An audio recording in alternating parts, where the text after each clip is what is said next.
Because it's the first ever bio and figure review. Yes, it is. Yes. So what are we starting up with? We're starting with King Grayskull. Right, King Grayskull from the Masters of the Universe Classics line. Mm-hmm. First figure released years ago at this point. How many years ago? 2008. Yeah. So we'll start with the bio because that's pretty much what we're going to focus on, but we will talk about the figure a little bit before we end. Okay. Sound good? Okay, Yep. So you want to read it? Yep, so King Grayskull. Okay. Long before Prince Adam held the Sword of Power to become He-Man, his ancestor, King Grayskull, defended Eternia from evil. Heroically mastering the secret power of his sword, Grayskull fought side by side with the cosmic warrior Hero against both the evil Hordak and King Hiss. Although Grayskull eventually fell before Hordak's magic, he was able to preserve his powers inside the sword, so that one day his descendants could reclaim the power and call upon Grayskull's name whenever evil threatens the peace of Eternia. To this day, Grayskull's spirit remains hidden away deep inside the castle, which will forever bear his name. Sweet.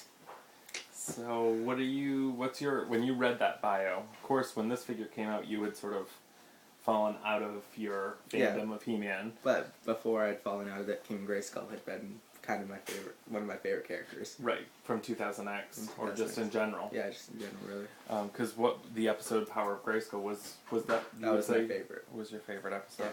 What is it, Joe? Just curious, like, what did you love about that episode? I liked knowing the story and history behind how He-Man came to be, who was around before He-Man himself, and how the Sword of Power got its more power and all that. So that's really interesting because, we've talked a little bit about this, but not much, but, a lot of the fan community really didn't like that. They didn't like that there was more information provided. Mm-hmm. Simply because they felt like it removed or changed maybe the mystery around some of the backstory. Yeah. But you didn't feel that way? No. No. So King Grayskull from 2000X, this bio really is pretty much in line with that story that was there. I mean, the only thing I see that jumps out that was maybe a little bit different is that the last line there, his spirit remains. Yeah. Like, they didn't actually say his spirit was remaining in Castle Grayskull. Mm-mm. But that harkens back to, the mini-comics. Oh, it does? Yes, because the mini-comics had the spirit of Grayskull. Oh, okay. Yeah. I don't think I've ever shown you that. I've never seen that. Yeah. I've never even seen the mini-comics. Yeah. I've heard you speak of them, though. Yeah. So, and then... And the Hero part, he was never mentioned in the 2000 series. Right, good point. No, he wasn't. And Hero was an idea that had sort of never made it. Yeah. He was going to be part of a line that followed. God, the He-Man community is going to be cringing because I don't pretend to know the depths, but I just remember and know that Hero was like a prototype shown that never was released. Okay. So there was never anything official per se. Okay. Into the storylines. Mm-hmm. What else about the? I don't know. I like the bio because it gives really what it says, the biography of kind of how Grayskull was and kind of how the history of a little bit of Eternia and what was happening before King Grayskull or He-Man ever came around. Do you feel like having King Grayskull sort of be prior to He-Man takes away at all from He-Man, and He-Man's sort of, He-Man's like the main person, so think a little bit like maybe Batman. What if you found out, because you're a big Batman fan, that Like the Batman Beyond series. Right. With the new Batman. Right. But this would actually be, picture you always thought of Bruce Wayne as the Batman, mm-hmm. and then you find out that hundreds of years before there was, this other person that looked like Batman mm-hmm. around. Would that have, does this bother you at all? No, because I think it kind of adds to the whole circle of the story itself. Yeah. So, because, whereas in here it says something about, I can't see it in here, but it talks about Grayskull and how he became, and how he was the power and the king before anybody was even around, and how he himself had also fought against Hordak and King Hiss, and it mentions Hero and how he and Hero had been allies, and I think it just together can add to the whole story. Yeah, it definitely broadened the scope of the story a bit. Yeah. Is there anything that you didn't like? Or that you would have changed? Nope, I'm not, like, I like pretty much this whole bio. I haven't read this bio many times, but from the reading it the few times I have, I do like it. Yeah, and this was cool because this was on that really cool packaging that was the castle. Yep. And it was our first bio, our first figure. What do you think? Do you think it was a good choice for a figure release? Yeah. To start the Masters of the Universe Classics line? Yeah, because this was, I mean, King Grayskull was pretty much the origins of He-Man and He-Man's ancestor, and he was around when basically the story was beginning with Hero and everything. So I think it makes sense to have started with somebody from that time, like Hero or King Grayskull. Or Nice, yeah.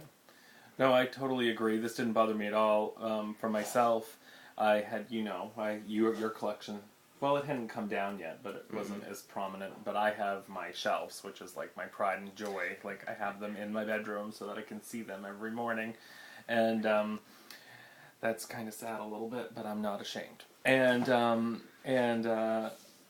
I was really excited for the figure and the bio when it first came out, to see if it would blend in with the 2000X type stuff, because that was nothing better than the 2000X, and I didn't have any of the original toys left, so my only collection was 2000X, and I was really happy. I thought he blended in really well. that'd be good. Yeah, and I was just really happy to get another figure to add, because the Stactions had been just all we had for a while, and it was announced that the Stactions were getting canceled. So Yeah. I thought he blended in really well, and at that point for me, that was, I was kind of like, okay, well, I may not get any more of this line, but at least there's a King Grayskull figure. Yeah. And that's when I also decided, like, as the Masters of the Universe Classic figures came out, I was going to compare them to the 2000X version, and whichever one I felt was more definitive, I would keep on display on the shelf. Yeah. And so it just happened to work out that I ended up replacing Your whole collection. the whole collection with now the Masters of the Universe Classics figures, just because they all won out every single time. Yeah. So speaking of figures, let's want to take a look at the King Grayskull figure. Sure. We should probably mention that King Grayskull was re-released later on as a deco, and also came with a new bio. But we won't talk about that bio because we'll wait to get that in line. But did we forget King? No, I've got him right here. Okay. Yeah. So let me get King Grayskull. You can hold him up. Okay. So you want to take a look at him? So here he is. Dun dun dun dun. The original version, King Grayskull with the eyes ever looking up. So this is your version, and I have mine still on the shelf. You can go ahead and move them down. But what do you think about this figure, sort of, just when you look at it? When I look at it? Yeah. Well, when I do look at it, I like the figure altogether, and I like how they gave him from, like, the older type of sword. Yeah, you like that better than the electronic sword? Yeah. But I also like how they kept true to really what he looks like with the bigger build, and very much like He-Man would look. Yeah. And to what you would think He-Man would look like. So, like, compared to the 2000X figures, do you have one that you prefer over the other? Because this style's a little bit different. It's a little bit chunkier, a little more maybe simplified. Not as much detail. I don't think I have much of a preference, but I do like how this is simpler, and how the whole 2008 Classics Masters Universe Classics, yeah. is all simpler than the 2000, because I do like the look of the simpler ones, and how they would all like just be simple but still have good details and everything about them. Yeah, and the Four Horsemen are sculpted both, so they can't do really any wrong in our eyes, right? But I totally agree. I like the simplified look, and for me, it is very much bringing back that chunky feeling, which you didn't really ever experience, but the old toys when we were young felt so big in our hands. Yeah. There was nothing ever that size, so these being more like that is kind of cool. I love the figure. Same old saying, the ankles were a little wobbly, the head movement wasn't that great, but, it was the beginning. Yeah. A good beginning. It was a good beginning. So, I guess that should probably wrap up this video. Yeah, I think so. So, thanks for watching, and until next time, good journey. Good journey.